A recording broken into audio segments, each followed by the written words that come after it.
ইসলাম, ইসলামী আন্দোলন বড়লোকদের জন্য। আমরা হুজুররা অনেক সময় ওয়াজ করি, গাড়ি করা যাবে না, বাড়ি করা যাবে না, সম্পদ আহরণ করা যাবে না, করি কিনা বলেন? কুরবানি কাদের জন্য বলেন? হজ কাদের জন্য? যাকাত কাদের জন্য?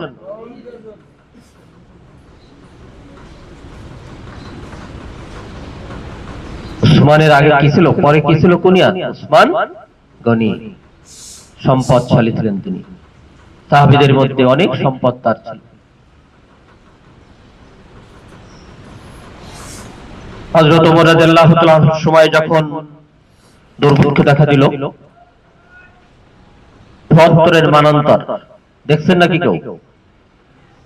৭৪-এর দুর্ভিক্ষ দেখছেন বাংলাদেশে? একে দেখি সেলুট জানাই। একজন, দুইজন, তিনজন, চার, পাঁচজন আছেন, ধন্যবাদ। ওরকম একটা মানান্তার, মানান্তার পর্যন্ত অনেক কিছুর অভাব। এই যে আমার মুজাফফর ভাই দেখেছি, খুব দুশ্চিন্তায় পড়ে গেলেন, নাগরিকদের খাদ্যের অভাব দেখা দিচ্ছে। এমন সময় বড় জাহাজ ভরে অনেক রসদপত্র আসলো। হযরত উসমান রাদিয়াল্লাহু তাআলা আনহু তার সমস্ত সম্পদ তিনি তার গোডাউনে না নিয়ে ইসলামী আন্দোলনের জন্য কি করে দিলেন? বিলি করে দিলেন। রাসূল করিম সাল্লাল্লাহু আলাইহি ওয়াসাল্লামের সময় মদিনার খুব পানির অভাব দেখা দিল, খুব প্রচন্ড পানির অভাব দেখা দিল। সৌদিতে, মক্কা মদিনায় তেলের চেয়ে পানির দাম বেশি, ঠিক কিনা বলেন? যারা গেছেন, তেলের চেয়ে কি পানির দাম বেশি। এখন যে পরিস্থিতি, আমি ওইদিকে আর যাইনি সময়ের অভাবে। বর্তমান বিশ্বে প্রায় 52টা দেশে যুদ্ধ চলছে। কয়টা দেশে? 52টা দেশে যুদ্ধ চলছে।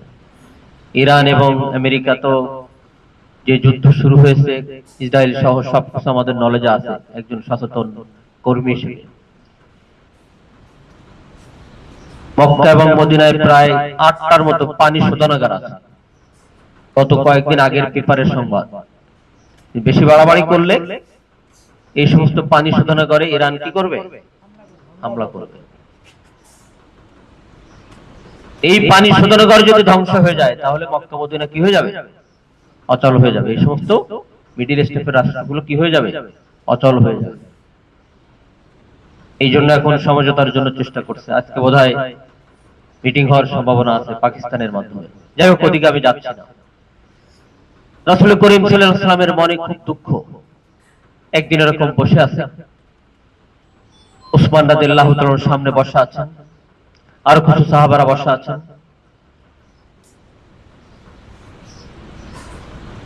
বেরা নামক একটি কূপ ছিল মদিনায়, এক ইহুদির এই কূপটা। আল্লাহ রাসূলের মনে খুব আক্ষেপ যে আমাদের মধ্যে যদি কেউ এই কূপটাকে ক্রয় করে নিত। মুসলমানরা যখন ওই কূপের এখানে পানি আনতে যাইতো, তখন ওই ইহুদি দুর্ব্যবহার করত, খারাপ ব্যবহার করত। আমাদের দেশে আছে না কিছু লোকজন, পানি আনতে গেলে একটু খারাপ ব্যবহার করে প্রতিবেশীর কাছে, এরকম খুব কষ্ট হয় ওরকম। আল্লাহ রাসূলের কাছে এসে বলতো যে আমরা এখানে পানি আনতে গেছিলাম, যে এরা এই দুর্ব্যবহার করে। উসমান রাদিয়াল্লাহু তাআলা এই কথাটা শুনেছে, কিচ্ছু বলেনি আল্লাহ রাসূলকে। ওই সভা থেকে, এরকম একটা সভা থেকে তিনি উঠে গেছেন, সরাসরি ইহুদির বাসায় চলে গেছে, ওই মহিলার বাসায় চলে গেছে। যে প্রস্তাব দিয়েছে যে এই কূপটাকে আপনি বিক্রয় করবেন, তাহলে না, আমি বিক্রয় করব না। তখন উসমান রাদিয়াল্লাহু তাআলা কৌশল অবলম্বন করেছে যে বর্তমান বাজারে যে মূল্য আছে, দাম আছে, তার থেকে আমি ডাবল দিব, আপনি বিক্রি করবেন? তখন মহিলা রাজি হয়ে গেছে।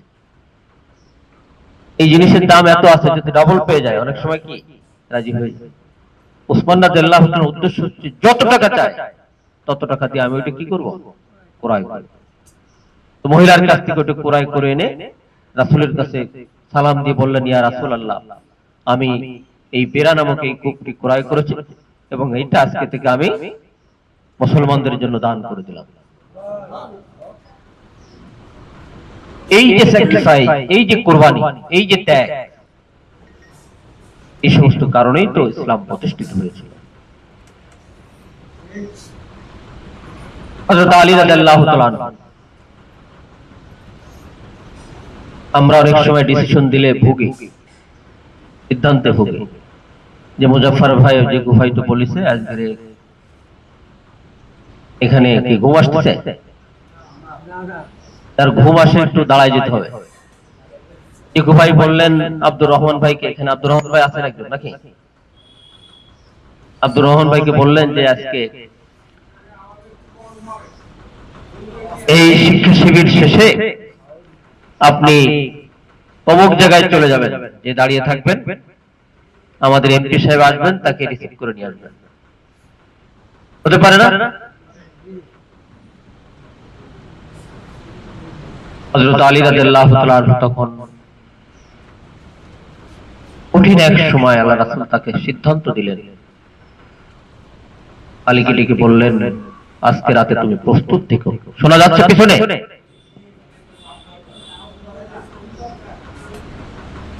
বলে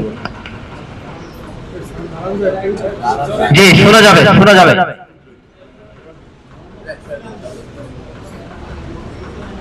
আলী কি মাথায় হাত তুলে বললেন, আজকে রাতে তুমি প্রস্তুত থেকো, আমি মক্কা ছেড়ে মদিনায় যাব, অর্ডার হয়ে গিয়েছে, মক্কার ইসলাম বিরোধী শক্তি আমার ঘর ঘিরে ফেলবে, আক্রমণ করবে, আমার বিছানায় তোমাকে বিশ্রাম নিতে হবে, আমি আবু বকরকে সাথে নিয়ে মদিনায় যাব।